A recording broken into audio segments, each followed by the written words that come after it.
नमस्कार, मैं हूं सूरज चौहान और आप देख रहे हैं बिंदास बोल। बिंदास में आपके सामने मुद्दा लेकर आए, इसीलिए लेकर आए क्योंकि हम आपके सामने लगातार आपको आगाह कर रहे हैं। हम आपको बता रहे हैं कि कैसे हिंदुस्तान में ही अब आईएस का बाप, और आईएस ही नहीं, क्रूर कर्मा, सबसे बड़ा हत्यारा जिसको कहा जाता है, उस बोको हराम का बाप जिनको लोग कह रहे हैं, वो पॉपुलर फ्रंट ऑफ इंडिया है, अर्थात पीएफआई है। और इसलिए हम आपको कह रहे हैं कि बैन पीएफआई इस हैशटैग के साथ अपनी प्रतिक्रियाओं को सोशल मीडिया तक पहुंचाइए। हिंदुस्तान में दूर केरला में पॉपुलर फ्रंट ऑफ इंडिया नाम से संगठन एक एनजीओ के नाम का चोला पहनकर काम करता है, और उसका ये काम करना इस देश के लिए अब घातक है। ये बात तो 2005 में 9 अगस्त 2005 में पहली बार सुदर्शन चैनल ने बोली थी, 8 में बोली थी, 10 में बोली थी, 15 में बोली थी। अब हिंदुस्तान की इंटेलिजेंस एजेंसियां बोल रही है। जिन जिन मुद्दों को हमने जब जब भी उठाया, आगे चलकर वो बातें साफ हुई है, और इसलिए अब पॉपुलर फ्रंट को बैन करो, ये हमारा नारा है। और इस नारे में जो तथ्य है वो हम आपके सामने रोज लेकर आए। बिंदास तो आज पहला है, लेकिन हमने जन संसद में भी इस मुद्दे को उठाया। हमने तमाम शो पिछले कुछ दिनों से इस पर किए हैं, और तब तक हिंदुस्तान को जगाते रहेंगे जब तक popular front of India ban नहीं होता। देखिए मुद्दा।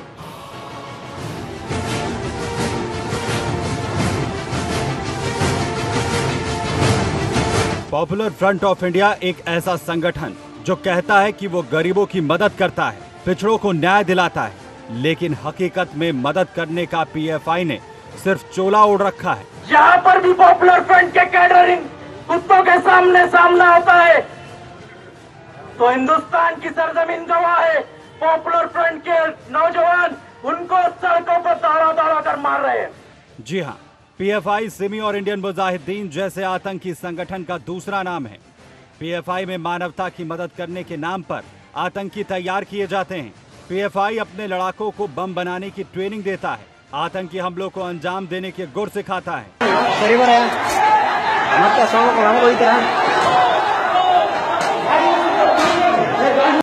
दूसरे धर्मों की लड़कियों को लव जिहाद में फंसाने की ट्रेनिंग देता है पीएफआई अपने लड़ाकों को। मुंबई से लेकर पुणे और अहमदाबाद में पीएफआई के आतंकी बम ब्लास्ट में शामिल रहे।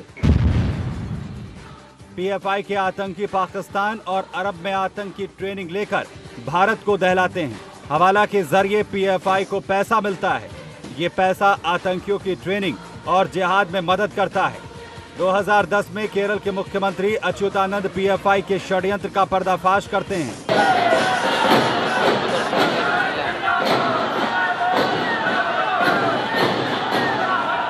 केरल के पूर्व मुख्यमंत्री ने कहा था कि कैसे पीएफआई केरल को इस्लामिक स्टेट बनाना चाहता है।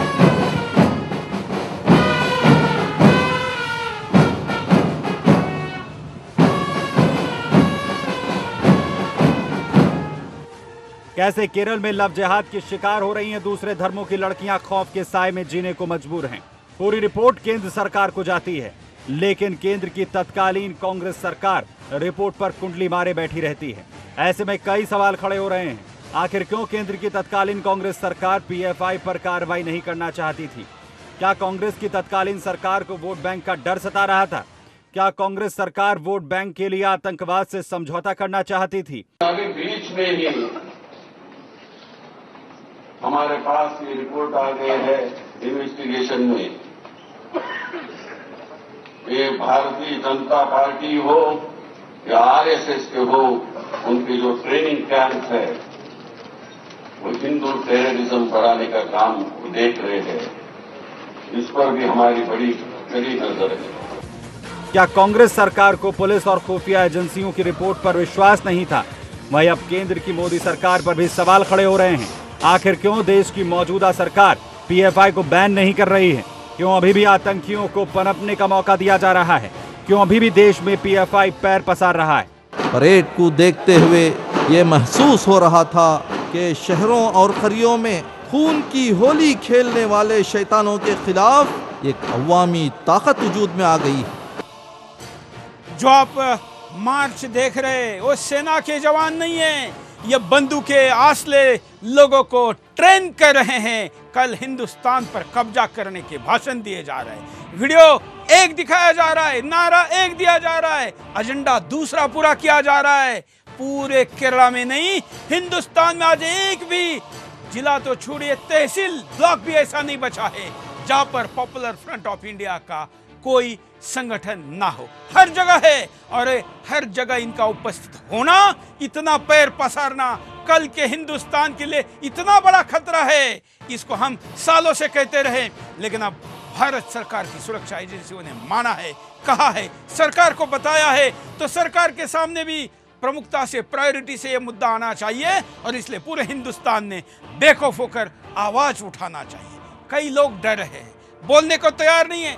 केरला से लेकर दक्षिण भारत के कई लोगों से हमारी बात हुई, लोग कहते हैं कि इनकी इतनी ज्यादा चलती है कि ये तो केरला में तो खुलेआम हत्या कर देते हैं, अब तो कर्नाटक और तमिलनाडु में भी इनके पैर इतने पसार चुके हैं कि अगर मुंह भी खोलेंगे तो पता नहीं क्या होगा और बचाने वाली कोई सरकार वहां पर नहीं है। ऐसे में हम आवाज उठा रहे और कह रहे कि बस हमारा साथ दीजिए। आवाज उठाने का तो काम हम कर ही रहे हैं, हमारे आवाज में आवाज मिलाइए। सोशल मीडिया पर बैन PFI करके आपके पास जितनी भी जानकारियां है उसको डालिए, शेयर करिए, लोगों को बताइए, लोगों को पता तो चले। मित्रों, दुनिया की कोई भी लड़ाई तब तक नहीं जीती जा सकती जब तक आपको यह पता ना हो कि आपका शत्रु कौन है। हमारे साथ कई कॉलर जुड़े हैं, उनके पास चलते हैं। जय हिंद जी। ये 2005 वाला हिंदू विरोधी PFI ने संगठन ने 90% मीडिया के एंकर को अरबों में रुपए बेचे, तभी 2005 से इसकी न्यूज गायब है। और PFI व मस्जिद के मौलवी लव जिहाद, हिंदू लड़कियों के शोषण, उनको बेचने, मुसलमान हिंदुस्तान को पता ही नहीं है कि पॉपुलर फ्रंट ऑफ इंडिया है क्या। देखिए आपके सामने ये पॉपुलर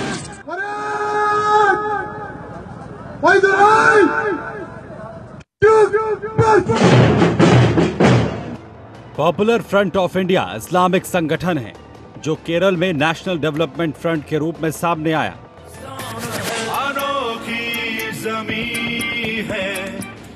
पॉपुलर फ्रंट को यह कहकर बनाया गया कि संगठन मुसलमानों, गरीबों, दलितों और पिछड़ों को न्याय दिलाने के लिए काम करेगा।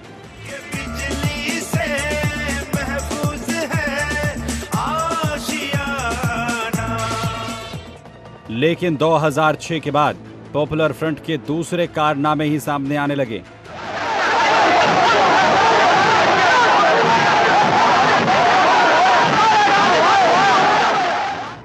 पॉपुलर फ्रंट ने अलग से अपनी सेना बनाने की शुरुआत कर दी।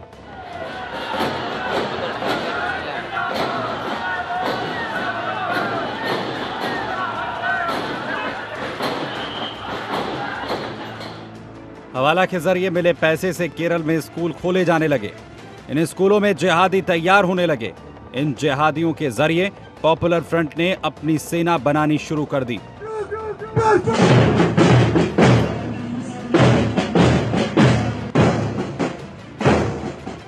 पॉपुलर फ्रंट की सेना ऐसे देश में बनाई जा रही थी जहां हर तरह से सरकार और संविधान का कानून लागू है।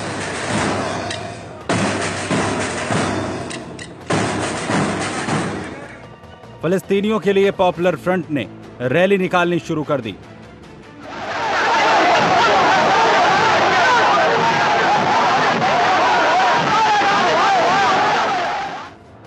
ये रैली बिना प्रशासन की इजाजत के शुरू की जाती हैं, क्योंकि पॉपुलर फ्रंट की अपनी सेना रैली की सुरक्षा करती है। जैसे ही प्रशासन ने रैली करने को मना किया, वैसे ही पुलिस पर पॉपुलर फ्रंट की सेना ने हमला कर दिया।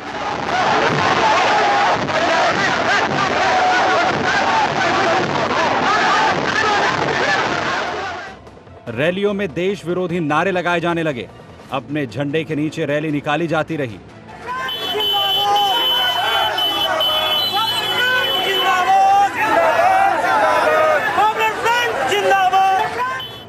जाकिर नाइक और ओवैसी के पक्ष में देश के अलग अलग कोनों में पॉपुलर फ्रंट ने विरोध शुरू कर दिया।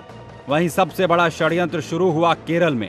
केरल में पॉपुलर फ्रंट के लोग हिंदू लड़कियों को फंसाने लगे। हिंदू लड़कियों को पॉपुलर फ्रंट के मुसलमान लड़के हिंदू बनकर प्यार का ढोंग करने लगे। फिर लड़कियों का धर्म परिवर्तन करके मुसलमान बना दिया गया। लव जिहाद की रिपोर्ट तत्कालीन केरल के मुख्यमंत्री अच्युतानंद ने केंद्र सरकार को भेजी 2010 में। वहीं पॉपुलर फ्रंट के कई सदस्य मुंबई से लेकर हैदराबाद तक के आतंकी हमलों में पकड़े जाने लगे। केरल और कर्नाटक में पॉपुलर फ्रंट के लोगों ने हिंदू संगठनों के कार्यकर्ताओं की हत्या शुरू कर दी। अब भी पॉपुलर फ्रंट कई प्रदेशों में अलग अलग नामों से सक्रिय है। कर्नाटक में popular front Karnataka forum of dignity के नाम से आतंक फैला रहा है, जबकि तमिलनाडु में पॉपुलर फ्रंट मनीथा निथि पासारई के नाम से हत्याओं में शामिल है। गोवा में सिटीजन फोरम के नाम से तो राजस्थान में कम्युनिटी सोशल और एजुकेशन सोसाइटी के नाम से अपना जाल फैला रहा है। वेस्ट बंगाल में एसोसिएशन ऑफ सोशल जस्टिस के नाम से अपने पैर पसार रहा है। पॉपुलर फ्रंट लगातार भारत में अपने आतंकी मंसूबों को बता रहा है, लेकिन तमाम खुफिया सूचनाएं होने के बावजूद भी कोई कार्रवाई नहीं हुई है।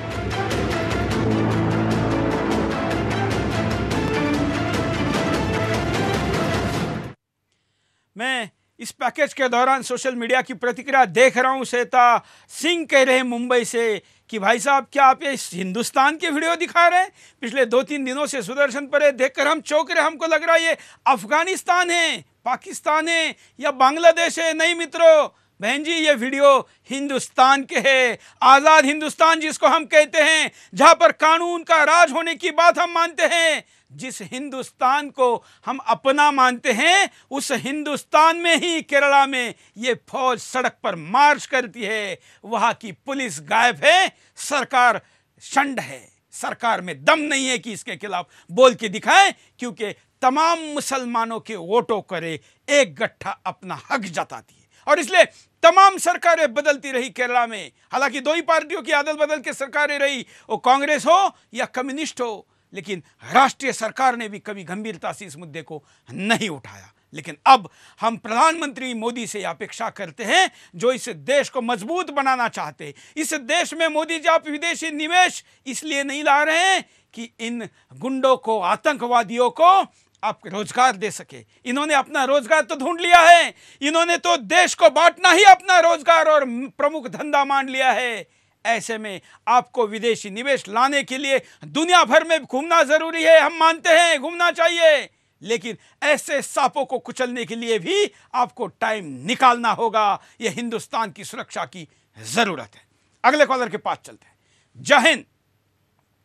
मैं लाल बाबू चौधरी बोलिए। नरेला दिल्ली 40 से बोल रहा हूँ। भारत में तो 1947 में ही इस्लामिक स्टेट की नींव पड़ गई थी, जब पाकिस्तान बटा था, किंतु कांग्रेसी नेता को पता नहीं हुआ कि भारत फिर टुकड़ी होगा। और आईपीसी की धारा को भी भारतीय कांग्रेसी नेताओं ने खुलकर मजाक उड़ाया। जैसे आजादी के बाद सबसे पहला फांसी हुआ था, वो थे नाथूराम गौडसे की, मात्र 135 दिन में फांसी दे दी गई। दूसरी फांसी हुआ था धनंजय कुमार जी को, 165 दिन में फांसी दे दी गई थी। रंगा बिल्ला को फांसी 228 दिन में दे दी गई थी। केहर सिंह, बेअंत सिंह को फांसी 184 दिन में दे दी गई थी। किंतु जबकि देश के भारतीय को ही यही आईपीसी की धारा ने अफजल गुरु के फांसी 9000 दिन में दिया था, कसाब की फांसी 7500 दिन में दिया था, किंतु ये आतंकवादी थे। इस वोट बैंक के खातिर आईपीसी की धारा को भी अनदेखी की जाती है। आप बेंगलुरु को तो छोड़िए, दिल्ली में यहाँ जहाँ कम हिंदू है उनसे पूछिए कि तुम्हारे मुसलमानों ने क्या हाल कर रखा है।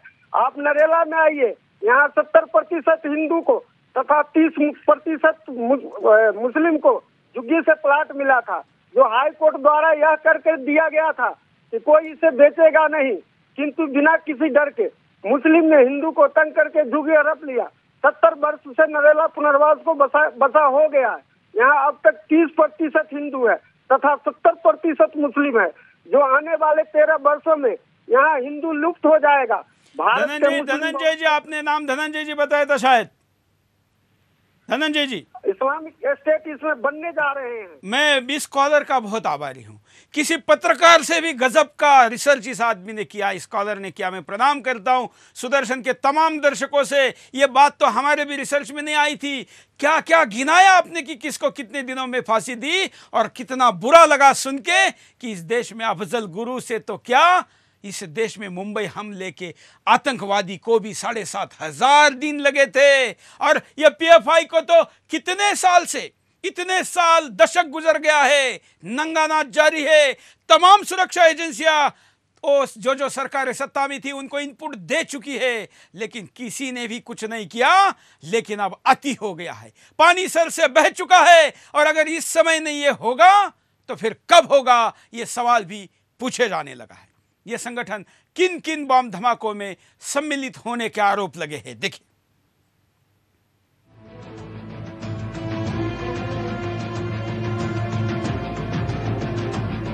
मुंबई, पुणे और हैदराबाद आतंकी वारदातों में पॉपुलर फ्रंट ऑफ इंडिया के लोग पकड़े गए। मुंबई में 2011 में बम ब्लास्ट होता है, वहीं 2012 में पुणे आतंकी हमले में दहल जाता है। हैदराबाद में 2013 में आतंकी हमला होता है। खुफिया एजेंसियां तीनों जगहों पर हुए हमले की जांच करती हैं, लेकिन जांच में खुफिया एजेंसियों का दिमाग चकरा जाता है। केरल का नया नवेला इस्लामिक आतंकी संगठन पॉपुलर फ्रंट तीनों हमलों में शामिल पाया जाता है।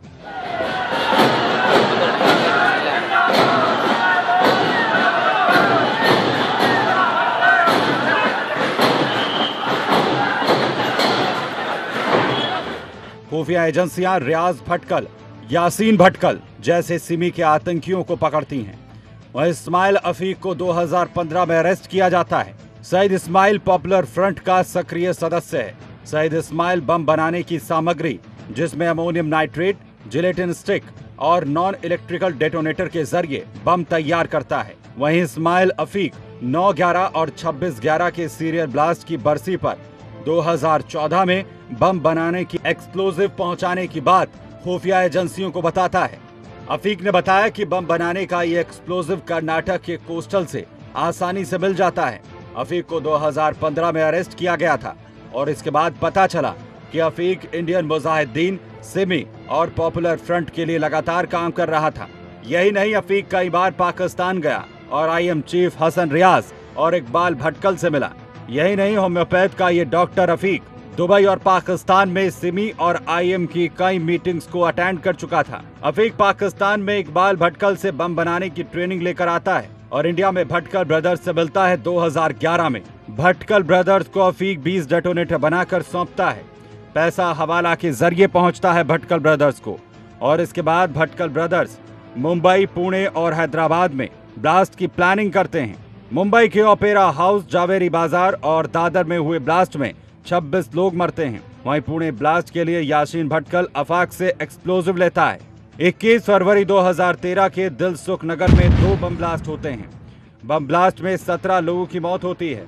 तीनों जगह हुए ब्लास्ट में पॉपुलर फ्रंट के आतंकी पकड़े जाते हैं, लेकिन सरकार फिर भी पॉपुलर फ्रंट को बैन नहीं करती है। ऐसे में तत्कालीन कांग्रेस सरकार पर कई तरह के सवाल खड़े हो रहे हैं। क्या कांग्रेस सरकार पॉपुलर फ्रंट को बढ़ाना चाहती थी? वहीं इतनी सारी सूचनाएं सामने आने के बाद भी मोदी सरकार क्यों चुप बैठी है? क्या देश में आतंकी संगठनों को अभी भी खुलेआम घूमने दिया जाएगा?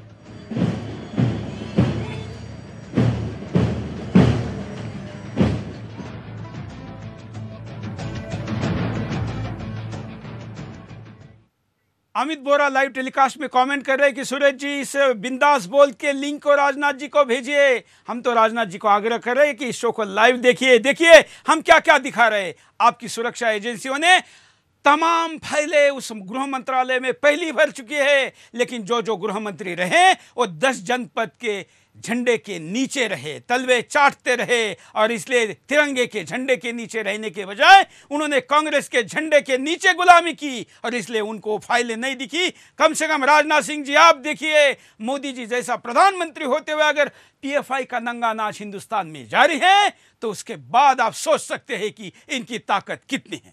कॉलर के पास चलते हैं। जय हिंद, बोलिए। मेरा नाम पीयूष हुआ। मैं मुंगेर के बिहार से बोल रहा हूँ। हाँ। मैं इतना ही कहूँगा, हिंदुस्तान को बर्बाद करने में मुस्लिम का हाथ है। काली कसम कर रहे हैं, अगर हिंदुस्तान को कुछ हुआ तो मस्जिद अल्लाह को आग लगा देंगे। बस मैं इतना ही कहना चाहूंगा। चलिए, जो लोग राष्ट्रवादी मुस्लिम कहते हैं अपने आप को, उनके लिए ऐसे कॉल दुखद हो सकते हैं, मैं जानता हूं, लेकिन उन्होंने आगे आकर बोलने की जरूरत है। क्या केरला के अंदर के किसी भी मुस्लिम को इस पर आपत्ति नहीं है? वहां का हिंदू तो बेचारा मुंह नहीं खोल सकता, हम जानते हैं, लेकिन जो राष्ट्रवादी मुस्लिम है वो तो बोले, वो तो कह के दिखाए। अगर वो अपने आप को राष्ट्रवादी कहते हैं तो राष्ट्रवादी होने का प्रमाण भी देना होगा, वो सबको देना होगा, क्योंकि गद्दारों की फौज चारों तरफ है। और चारों तरफ में जब इस प्रकार के पीएफआई के झंडे लहराते हैं तो बोलने की दरकार अपने आप को इस देश का नागरिक कहने वाले से की जाती है। अगले कॉलर। जय हिंद, बोलिए। मैं शालिनी मिश्रा मुंबई से बात कर रही हूँ। हाँ, पॉपुलर फ्रंट ऑफ इंडिया से। बोलिए। Popular front of India Kerala में सशस्त्र मुस्लिमों का संगठन है, जो जिनका अपना फ्लैग है, जिनका अपनी वर्दी है, और वो देश के खिलाफ कभी भी खड़े हो सकते हैं। हमारी इंडियन आर्मी 13 लाख की है, लेकिन ये सशस्त्र सैनिक 7 लाख के हैं। इनकी बाकायदे कमांडो ट्रेनिंग होती है, सड़कों पे लैंड मार्च करते हैं, और इनकी जो है महिला विंग भी तैयार है, जो अपना गजवाए हिंद का सपना पूरा करना चाहते हैं। और ये रोहिंग्या मुसलमानों को भी भारत में बसाने की कवायद शुरू की है। हर जगह जो है उनके पक्ष में ये अपनी बातें रख रहे हैं, क्योंकि इनको लगता है कि अगर कभी भारत में गृह युद्ध की स्थिति खड़ी होती है तो उस समय ये इनकी पहली लाइन का हिस्सा होंगे रोहिंग्या मुसलमान जो है। बिल्कुल, रोहिंग्या का ये समर्थन करते हैं, ये बौद्धों के हत्यारों का समर्थन करते हैं। ये तो हम सब आपको आने वाले दिनों में बताएंगे ही, लेकिन पहले इनको समझना जरूरी है। क्या है popular front of India? Hindustan का हिंदू अपने व्यक्तिगत करियर के फ्रंट पर ही लड़ रहा है। बहुत से तो रोटी के लिए लड़ रहे हैं, पेट भरने के लिए लड़ रहे हैं। पेट भरने के फ्रंट पर ही जब अपयश आता है तो दूसरे फ्रंट पर क्या हो रहा है इसके लिए वो अनजान है। लेकिन इसके बावजूद आगे आना होगा, सोचना होगा, चिल्लाना होगा, बिंदास बोलना होगा, क्योंकि अगर हम नहीं बोलेंगे तो सुनने वाला कोई नहीं है, और जब तक नहीं सुनेंगे तब तक नहीं समझेंगे, और नहीं समझेंगे तब तक हमारे साथ नहीं आएंगे, और अर्थात बिंदास बोलना जरूरी है। अगले कॉलर। जय हिंद। सुरेश जी नमस्कार, सुभाष जिंदल बोल रहा हूँ। बोलिए। आप जरा थोड़ी सी समस्या को कम बता रहे हैं। हाँ। भारत में जो समस्या है, ये सारी समस्या की जड़ कुरान है। नॉट ओनली भारत, दुनिया में आप देखिए लाखों मुसलमान दूसरे मुसलमानों को काट रहे हैं कुरान का नाम लेके, और हिंदुस्तान में काट रहे हैं कुरान का नाम लेके नॉन मुस्लिम्स को। शिया सुन्नी झगड़ा करता है कुरान का नाम लेके। सब चीज, आज मैंने चाइना का पढ़ा, उन्होंने कुरान पे पाबंदी लगा दी। हम छोटी बड़ी प्रॉब्लम को यदि एनालिसिस करेंगे, बिल्कुल, हम जब कुरान के एक्सपर्ट को बुलाएंगे तो इसका विश्लेषण करेंगे। मैं उसका एक्सपर्ट नहीं हूं, इसलिए एक तरफा कमेंट नहीं करना चाहूंगा। ये जिन लोगों को श्रद्धा का, आस्था का विषय है, उन लोगों ने इसका जवाब देना चाहिए, बताना चाहिए कि जो लोग कुरान का नाम लेकर हिंसाचार कर रहे हैं, क्या वो आपके श्रद्धा को अगर हाईजैक करे तो आप बोलिए ना, असलियत सामने लाइए ना। लेकिन आप ऐसा नहीं करेंगे, क्योंकि चुप बैठने में ही भलाई दिखती है। कॉलर के पास चलते हैं। जय हिंद, बोलिए। हेलो। हाँ, जय हिंद सर, चौहान जी बोलिए। मैं कमलेश कुमार रोहनी शाला से बोल रहा हूँ। हाँ। पीएफआई के बारे में ये बोलना चाहता हूँ सर, जो ऑन टीवी डिबेट में अब्दुल रहमान आबिद राम को अल्लाह का औलाद बोलता है, तो मैं क्यों न बोलूं अल्लाह राम का औलाद है। हमें उस गंदगी में नहीं पड़ना है। हमें मूर्खों के, कुतर्कों के जवाब नहीं देने हैं। हम किससे किसकी तुलना करें, हम खुद सब जानते हैं। हम तो इस वक्त आज पीएफआई की बात करें, हमें कंसंट्रेट करना है। हमें इन लोगों को बहाना नहीं देना है कि विषय को डाइवर्ट किया जाए। जब ये रंगे हाथ पकड़े गए हैं तो एक ही विषय पर बात करिए जिस विषय पर ये रंगे हाथ पकड़े गए हैं, और इसलिए फोकस करिए पीएफआई पर, बाकी मुद्दों को बाद में देखेंगे। अगले कॉलर। जय हिंद। चौहान साहब जय हिंद। बोलिए। हाँ, मैं ये कहना चाहता हूँ, मुझे बड़ी दुख और शर्म आती है जब इतने सालों से मेरे पूरे परिवार ने कांग्रेस को वोट दिया है। मुझे इतना शर्म आता है जब टीवी देखता हूँ, टीवी डिबेट में मुसलमानों के फेवर करते हैं राजीव त्यागी, संजय झा, और ये अपना यूपी का एक प्रवक्ता है क्या, भदौरिया ये, इनको हिंदू होने पर इनको शर्म नहीं आती सालों को कि इस तरह से गलत बात करते हैं और ऐसे फ्रंटों को जो है ना आगे बढ़ाते हैं। मैं चंडीगढ़ से बोल रहा हूँ, मेरा पूरा परिवार कांग्रेस है, लेकिन मेरे को आज शर्म आती है कि इतने सालों से हम ऐसे गद्दार और गलत पार्टियों के साथ चलते रहे। जय हिंद, भारत माता की जय। कांग्रेस के नेताओं को इस कॉल को आत्मचिंतन के लिए रिकॉर्ड करके सोनिया गांधी, राहुल गांधी और तमाम उन लोगों को दिखाना चाहिए, कम से कम उनको तो दिखाना ही चाहिए जो अपने आप को स्वाभिमानी होने का दावा करते हैं। अगले कॉलर, जय हिंद। हेलो, बोलिए। मैं मुंगेर बिहार से बोल रहा हूँ। PFI को जो है बंद करना चाहिए नरेंद्र मोदी के द्वारा और सुदर्शन चक्र द्वारा। चलिए, मैं मुंगेर से बोल रहा हूँ। चलिए, हम आपके आभारी हैं। अगले कॉलर के पास चलते हैं, आप भी कॉल कर सकते हैं। जय हिंद, बोलिए। जी सर, मैं पागल हो चुका हूँ टीवी में देखकर।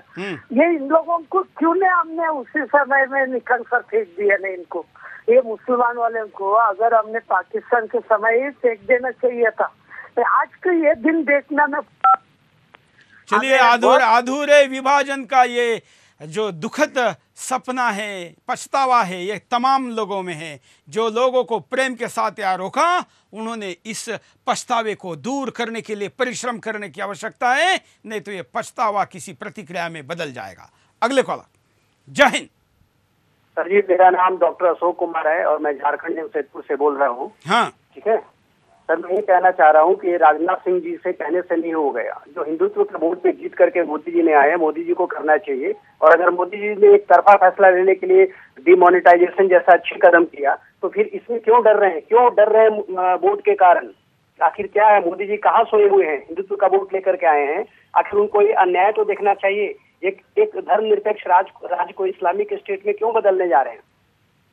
बिल्कुल, जिसे हम सेकुलर देश कहते हैं। हाँ, इस देश में हिंदू है इसलिए सेकुलर है, लेकिन अब सेकुलर नहीं रहेगा, क्योंकि जहां जहां PFI है वहां कम्युनलाइजेशन इसका हो चुका है। क्या हाल है केरल के लोगों के? मैं आपको दावा करता हूं, केरल के STD कोड के साथ किसी भी प्रकार के 10 डिजिट को डायल करिए, जो भी व्यक्ति उठाएगा वो आपको इनके नंगा नाच पर जरूर बताएगा। लेकिन हम क्यों नहीं जानते? हिंदुस्तान का मीडिया को मैं पूछता हूं, PFI के नंगा नाच को क्यों नहीं दिखा रहे हो? क्यों हमें अनजान रख रहे हो? केवल अकेला सुदर्शन ही इसके खिलाफ बोल रहा है और इनके नंगा नाच से, इनके भय से बाकी लोगों के मुंह क्यों चुप है?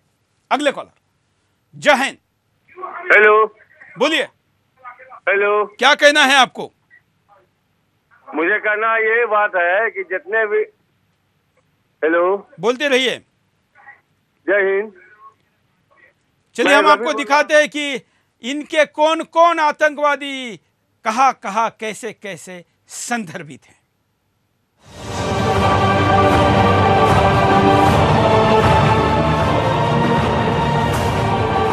जो पार्टी खुद हिंदू आतंकवाद की थ्योरी को लाती है, वो इस्लामिक आतंकवादी संगठनों पर कैसे रोक लगा सकती है? अभी बीच में ही हमारे पास ये रिपोर्ट आ गई है इन्वेस्टिगेशन में, ये भारतीय जनता पार्टी हो या RSS के हो, उनके जो ट्रेनिंग कैंप है वो हिंदू टेररिज्म बढ़ाने का काम देख रहे हैं। इस पर भी हमारी बड़ी कड़ी नजर है। 2010 से 2013 तक ये पूरी तरह से साबित हो चुका था कि पॉपुलर फ्रंट आतंकी हमलों में शामिल है। खुद कांग्रेस के केरल के मुख्यमंत्री अच्युतानंद ने केंद्र को यह बता दिया था कि पॉपुलर फ्रंट आतंकी वारदातों और लव जिहाद में शामिल है, लेकिन केंद्र की कांग्रेस सरकार केरल के मुख्यमंत्री की रिपोर्ट पर कुंडली मारकर बैठ गई। केरल के गृह मंत्री 2010 में बताते हैं कि पॉपुलर फ्रंट केरल में कई गैरकानूनी कार्यों में शामिल है तिरुवंचूर में। वहीं कुछ दिन बाद ही पॉपुलर फ्रंट के 21 लोगों को बम बनाने की सामग्री के साथ अरेस्ट किया जाता है और इसके बाद कन्नूर में केरल पुलिस के छापे में बम एक्सप्लोजिव मिलते हैं। 2010 में ही इंडियन मुजाहिदीन के जरिए पॉपुलर फ्रंट को विदेशी पैसे की फंडिंग की बात साबित होती है। 2010 में केरल पुलिस पॉपुलर फ्रंट के आतंकी चेहरे का पर्दाफाश कर देती है वहीं 2012 से 2014 तक में पॉपुलर फ्रंट को एंटी हिंदू, एंटी चर्च और फिलिस्तीन के पक्ष में जाना जाने लगा।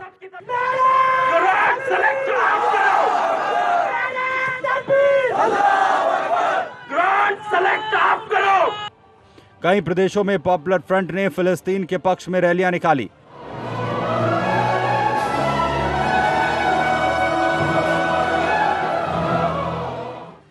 इन रैलियों में भारत विरोधी नारे लगे।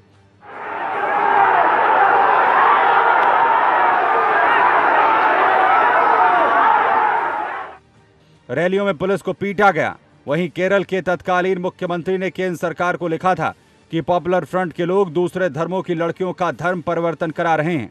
इन लड़कियों का धर्म परिवर्तन कराकर जबरदस्ती मुसलमान लड़कों से लालच देकर शादी करवाई जाती है।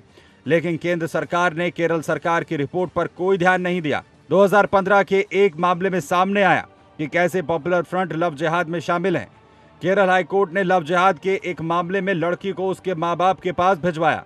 ये मामला अब फिर से सुप्रीम कोर्ट के सामने आया है। ऐसे में सुप्रीम कोर्ट मामले की जांच आतंक विरोधी एजेंसी NIA को सौंपी गई है। अब ये देखना है कि क्या केरल की वाम सरकार और केंद्र सरकार पॉपुलर फ्रंट पर सख्त कार्रवाई करती है।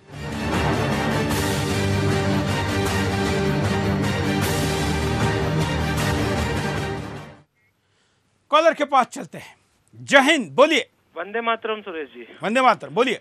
सुरेश जी, पहले तो ये देश की जनता को ये डिसाइड करना चाहिए कि जो प्रज्ञा जैसी लोग बेचारी निर्दोष थी उसको पिछली सरकारों ने कैसा दंड दिया और इनके ऊपर आंख मूंदी रही। दूसरा, जनता की जानकारी के लिए एक चीज और बता दें, तमिलनाडु से इन लोगों ने कुत्तों का, PFI ने कुत्तों का अपहरण किया, ट्रकों में भरे, केरला के जंगल में ले गए, कुत्तों की पीठ पर कागज से हिंदू लिखा और भागते कुत्तों पे चाकू फेंक के मारने की प्रैक्टिस की। और सरकार के पास ये रिपोर्ट थी, लेकिन उन्होंने जानबूझ करके छिपाई और ये बताया अपने लोगों को कि ध्यान रखिए कुछ दिन बाद हिंदू ऐसे भागेगा, इसको इसी अंदाज में मारना है, प्रैक्टिस कर लो आप लोग। तो हिंदू का अपना है कि वो अपना जागे समझे, आपका चैनल देखे और वो समझे कि खतरा कहाँ तक पहुंच गया, उसके गले तक, गर्दन तक बात पहुंच चुकी है। क्या ये बात सरकारी रिपोर्ट में है जो आप कह रहे हैं? रिपोर्ट में निश्चित रूप से है, लेकिन बस अगर इन लोगों ने इतनी बातें छिपाई हैं तो इसको भी इन्होंने छिपाया है और इसके प्रमाण हम आपको जरूर भिजवाएंगे। जितनी बातें केरला में आपको PFI के बारे में सुनने मिलेगी, इतनी तो आपको IS के बारे में भी दुनिया भर में सुनने को नहीं मिलेगी। या IS से भी कैसे खतरनाक है तो हम आपको कल दिखाएंगे, लेकिन आज अगले कॉलर के पास चल के उसके बाद हम आपको आज दिखाते हैं एक और जानकारी। जय हिंद, बोलिए, क्या कहना है आपको? जी, डॉक्टर प्रवीण सिंह बोल रहा हूँ उत्तर प्रदेश जिला से। हाँ, मैं सर मोदी जी के जो सर्जिकल स्ट्राइक, नोटबंदी और GST पर लिए गए फैसलों का बहुत स्वागत करता हूँ। मैं ये चाहता हूँ, क्या हिंदुस्तान की रक्षा के लिए क्या इस देश में मोदी जी 2 बच्चों का नियम लागू करके इस देश को एक तोहफा दे सकते हैं? क्योंकि इस देश की सारी सब्सिडी, सारी सरकारी योजना, सारा टैक्स का पैसा इन्हीं सिर्फ और सिर्फ मुस्लिम के रखरखाव और बिल्कुल आपने सही कहा। इस देश में एक और सर्जिकल स्ट्राइक PFI जैसे संगठनों पर करनी चाहिए। एक कॉलर भगिनी ने थोड़ी देर पहले कहा कि हमारी तो सेना 12 लाख की, लेकिन 7 लाख की सेना PFI की। अगर ऐसा है तो इस देश के लिए कितना डरने का ये समय है। लेकिन हम किन मुद्दों में खोए हुए हैं, इधर ध्यान क्यों नहीं जाता है? जरा अपने आप को पूछिए। इस वक्त आपके सामने चल रहा सुदर्शन टीवी, ये टीवी ना होकर आपका आईना है। अब कहाँ है, अपने आप को पूछिए। इस संगठन का और जाकिर नाइक का क्या संबंध है, देखिए।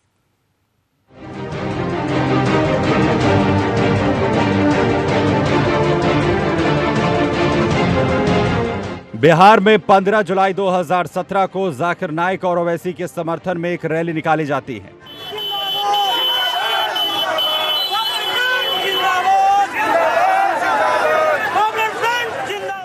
रैली में देश विरोधी नारे लगाए जाते हैं। वहीं हिंदुओं को कोट करके धमकी दी जाती है। हम लोग एक अल्टीमेटम दे रहे हैं यहाँ से, इंशाअल्लाह जिस वक्त भी ये गांव रक्षा के आतंकों का सामना पॉपुलर फ्रंट के कैडर से होगा, छोड़ेंगे नहीं इंशाअल्लाह, छोड़ भी नहीं रहे हैं पूरे मुल्क के अंदर। बिहार पुलिस ऐसे लोगों को अरेस्ट करती है। जिस मोहम्मद तौफीक हुसैन को अरेस्ट किया जाता है, उसकी हिस्ट्री जानकर पुलिस भी गच्चा खा जाती है। जी हाँ, इतना ही खतरनाक है मोहम्मद तौफीक हुसैन, क्योंकि तौफीक पॉपुलर फ्रंट ऑफ इंडिया का सरगना है। पटना के वरिष्ठ पुलिस अधीक्षक मनु महाराज ने मोहम्मद तौफीक हुसैन को आलमगंज इलाके से गिरफ्तार किया था। पुलिस के मुताबिक तौफीक पॉपुलर फ्रंट ऑफ इंडिया के मिथिलांचल जोन का सचिव हैं। तौफीक मूल रूप से मधुबनी का रहने वाला है। ये rally popular front of India के बैनर तले पटना साइंस कॉलेज से कारगिल चौक तक निकाली गई थी। जिला प्रशासन ने रैली की वीडियो रिकॉर्डिंग कराई थी। रैली में आपत्तिजनक नारे लगाए जाने की बात सामने आने के बाद सिटी मजिस्ट्रेट के बयान पर पीर बहौर थाने में एक प्राथमिकी दर्ज की गई।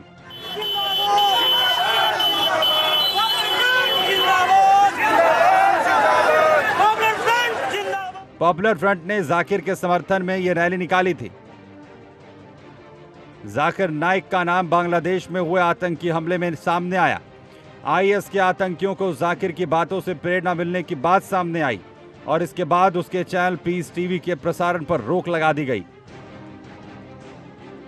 जाकिर डरकर विदेश भाग गया, लेकिन अब जाकिर के तार भारत के हर आतंकी संगठन से जुड़े पाए जा रहे हैं। जाकिर के तार केरल में काफी मजबूत हैं। जाकिर के समर्थन से केरल में कई जगह धर्म परिवर्तन कराया गया। जाकिर नाइक के संगठन ने कई परिवारों का धर्म परिवर्तन कराकर आईएसआईएस में शामिल कराया। केरल के कई युवाओं को जाकिर के संगठन ने सीरिया जाने में मदद करने के लिए पैसे दिए। देश की सुरक्षा एजेंसियों ने जाकिर के संगठन पर आतंकी गतिविधियों में शामिल होने के लिए बैन लगा दिया। वहीं पॉपुलर फ्रंट के आतंकी भी जाकिर नाइक के भाषणों से प्रेरणा लेते रहे हैं।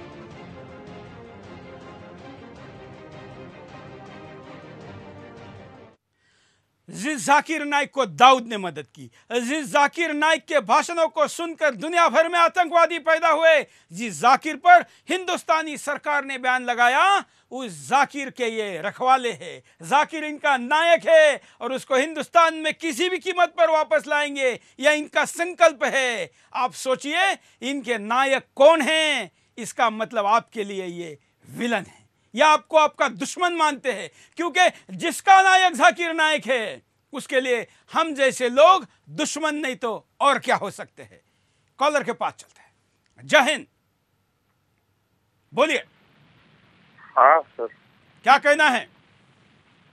हाँ, हम ये कह रहे थे हाँ कि हमारे देश के ये जो बड़े राजनीतिक पार्टियां हैं ये सब क्या कर रही है। बिल्कुल, धन्यवाद। इस देश के राजनीतिक पार्टियों को इस मुद्दे पर चुप हम नहीं बैठने देंगे। हमने 3 दिनों में तो तमाम पार्टियों की इस विषय पर बाइट मांगी, लेकिन राजनेता बहाना बनाकर कैमरे के सामने नहीं बोल रहे। लेकिन अब उनकी चुप्पी भी हम दिखाएंगे। हमारे पीएफआई के सवाल पर वो क्यों नहीं बोल रहे हैं, हम कल से हमारे रिपोर्टर आप अपना टैब लेके जाएंगे, मोबाइल में वीडियो लेके जाएंगे और नेता को पूछेंगे, बताइए ये जो वीडियो है ये सरकार का रिपोर्ट है, इस विषय पर क्या कहना है। लेकिन जिन नेताओं की वोटों के लिए लाल टपकती है उनकी मुंह भी बंद वोटों के कारण ही रहती है। अगले कॉलर। जय हिंद, बोलिए। हाँ जी, धन्यवाद। हाँ, क्या कहना है आपको? हाँ जी, नमस्कार जी, बोलिए। ये जो आरएसएस का नाम लेकर छातियां पीटते रहते हैं, उनको ये सब कुछ दिखाई नहीं देता क्या क्या हो रहा है ये देश में? ये उनके साथ उनके संबंध से ही चलता है। हाँ जी, पीएफसी देश के लिए बहुत खतरा है। वोट बैंक राजनीति ने इसको बढ़ावा दिया है। देश में हिंदू आबादी आजादी के बाद 90% से घटकर 70% रह गई है और मुस्लिम आबादी जो है 8% से बढ़कर 20% से भी ऊपर आ गई है। देश के अंदर देशद्रोही नेताओं ने इनको बढ़ावा दिया है। अब बंगाल को ही देख लीजिए आप, जैसे बंदरिया मदारी के इशारों पर नाचती है ना, बंगाल की सरकार बरकती जैसे देशद्रोहियों के इशारों पर नाच रही है। बिल्कुल, और अगर जल्दी कुछ नहीं किया तो पीएफआई के इशारे पर हिंदुस्तान नाचेगा। उनका संकल्प तो यही है, इरादे वही है, एक्शन प्लान यही है, इसी पर एग्जीक्यूशन हो रहा है। पिछले 10 साल से वो अपने बनाए हुए प्लान पर 200% यशस्वी हो रहे हैं, लेकिन हम उनका कुछ नहीं बिगाड़ पाए हैं। देश विरोधी शक्तियों के खिलाफ बोलना भी इस देश में गुनाह है। जब से हमने 3-4 दिन से इस मुद्दे को उठाया है, तब से हमारे आने वाले धमकियों में और बढ़ोतरी हुई है। वैसे तो हमको धमकियों की आदत हो चुकी है। जिस दिन सुदर्शन के फोन पर धमकियां ना आए, हमको लगता है कि हमसे कोई कसर रह गई है। लेकिन पिछले 3 दिनों से जब से हमने पीएफआई का मुद्दा उठाया है, धमकियां कई गुना हो गई है। और इनकी धमकियों में यह भी कहा जा रहा है कि जो हम बोलते हैं वो करके दिखाते हैं। हमने किया है इतने खुलेआम। अगर ये धमकियां हम जैसे चैनलों को भी दी जा सकती हैं, तो बिचड़ा केरला में रहने वाला अल्पसंख्यक हिंदू का क्या हाल होगा हम समझ सकते हैं। अगले कॉलर। जय हिंद, बोलिए। हेलो। हाँ हाँ सर, मेरा नाम मोहम्मद मुस्तफा बोल रहा हूँ मैं। बोलिए। हेलो। बोलते रहिए। सर मेरा नाम मोहम्मद मुस्तफा बोल रहा हूँ मैं नाला सुपारा से। बोलिए ना। और मुझे सर ये कहना था, एक्चुअली ये बताइए, मुस्लिम धर्म और हिंदू धर्म में कोई फर्क नहीं है, बाकी ये सब ऐसा क्यों होता है दंगा? कई लोग झगड़ा करा देते हैं, जैसे इसमें इसके पीछे किसके सब नेता लोग का हाथ है सर? मोहम्मद साहब पहले बताइए कि आप ये PFI के बारे में आपका क्या कहना है? मेरा ये कहना है सर, देखिए मुसलमान धर्म जो होता है उसमें धर्म पे चलता है, यानी दीन इस्लाम में मोहम्मद से चलता है वो। चलिए, आवाज ठीक से सुनाई नहीं दे रहा है, आप अच्छे नेटवर्क में आके दोबारा कॉल करें। हम जानना चाहते हैं कि हिंदुस्तान का मुसलमान PFI के बारे में इतना 40 मिनट का शो दिखाने के बाद क्या कहता है। अगले कॉलर। जय हिंद। जय हिंद सर। बोलिए। जय हिंद सर। क्या कहना है? हम कहना चाह रहे हैं सर कि मैं पूर्णिया से बोल रहा हूँ, सुमन सौरभ। हाँ।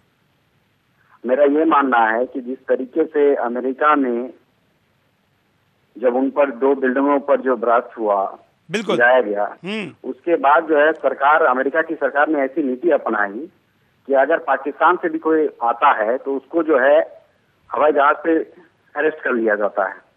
हिंदुस्तान पे नीति कब आएगी? क्या फिर से हिंदुस्तान? बिल्कुल, आपने बहुत अच्छी बात की है भाई साहब, आपने बहुत अच्छी बात की है। अमेरिका इस देश से गए हुए हमारे पूर्व राष्ट्रपति के भी कपड़े उतार चुका है, जिसकी मैं निंदा करता हूं। लेकिन जिस देश में ये हिम्मत होती है ना कि अपने देश की राष्ट्रीय सुरक्षा के लिए दूसरे मित्र देश के राष्ट्रपति के भी सुरक्षा जांच की जाए, वही देश सुरक्षित रहता है। और इसलिए तो एक हमले के बाद अमेरिका में दूसरा कोई हमला नहीं हुआ। हमारे यहाँ बार बार हमले इसलिए होते हैं क्योंकि खुले आंखों से भी जिनका आतंकवादी होने का प्रमाण हमको बार बार दिखता है, उनकी भी जांच करने की हिम्मत हम नहीं दिखाते।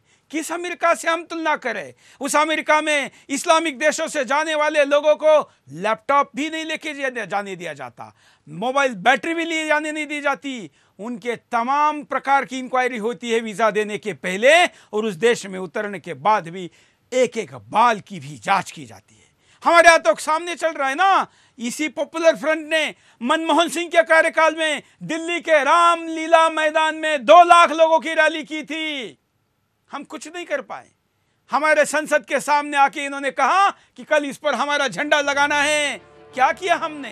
कुछ नहीं। हम ये अमेरिका से तुलना नहीं कर सकते। उसके लिए अमेरिका का जो शौर्य है वो हमारे में लाना होगा। हम तो शौर्य में उनसे कई ज्यादा गुना थे। हमको तुलना में अमेरिका का गुणगान इसलिए करना पड़ रहा है कि हम भूल गए कि हमारे रगों में शिवाजी का खून है। हम भूल गए कि महाराणा प्रताप हम वंशज हैं।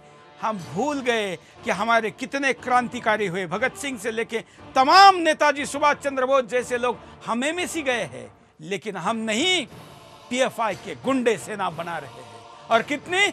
हिंदुस्तान के सेना के आदेशी भी ज्यादा। हिंदुस्तान की सेना तो सीमा छोड़कर अंदर नहीं आ सकती क्योंकि चारों तरफ दुश्मन है और उनका करारा जवाब देना है। लेकिन ये वो तो आ नहीं सकती और इनका हम कोई मुकाबला नहीं कर सकते। कहां से करेंगे? घर में तो आलू काटने के लिए भी चाकू ठीक से नहीं है। सशस्त्र सेना का हम मुकाबला करेंगे? क्या अमेरिका से तुलना करें? अगले कॉलर। जय हिंद। बोलिए।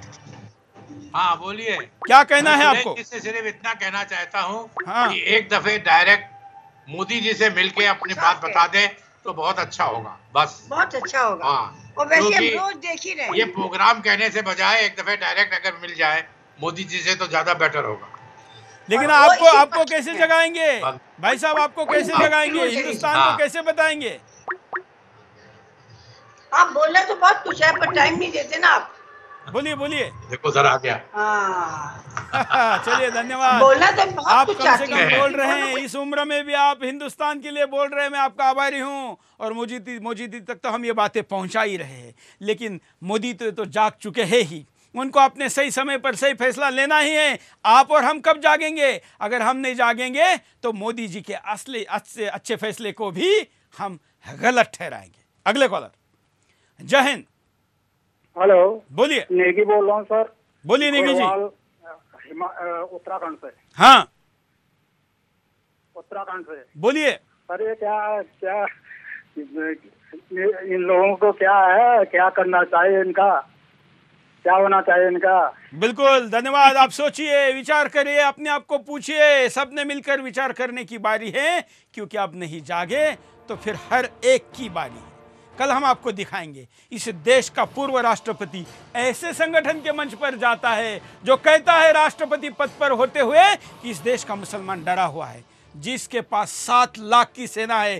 क्या मैं हामिद अंसारी को पूछना चाहता हूं, हामिद अंसारी जी, देश ने आपको रिटायरमेंट के बाद इतना बड़ा बंगला दिया, कोठी दी, इतनी सुरक्षा गार्ड दिए, रिटायरमेंट से आखिरी सांस तक की व्यवस्था की, क्या उस फौजियों पर आपका भरोसा नहीं है? उन सुरक्षा गार्ड पर आपका भरोसा नहीं है जो आप इनके मंच पर गए? कल हामिद अंसारी से लेके तमाम उन लोगों को नंगा करेंगे जो पीएफआई को बचाते हैं। आज के लिए इतना ही। जय हिंद।